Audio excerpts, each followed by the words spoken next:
લખા મહારાજ ને હા હું જ લખામાં. જય શ્રી કૃષ્ણ. કાલે તું જ ગાતો તો ને કે કાળી કૂતરીને આવ્યા ગલુડિયા. હા પણ તને કેમ ખબર પડી? મારી માસીનો ફોન આવ્યો તો. તારી વાસીનો ફોન આવ્યો હતો, પણ હવે તું શું કરીશ? તારી કાચી કાચડી ને યાર, બાબાનો દીકરો છું. ઓ બાપરે, બાપરે, કોઈ બચાવો. પાછળ પડ્યો, બચાવો. ઓ બાપરે, અરે ઓ બાપરે.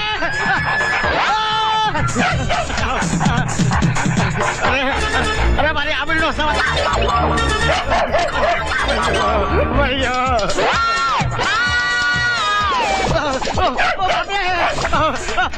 ઓ બાપરે મારી ગયો.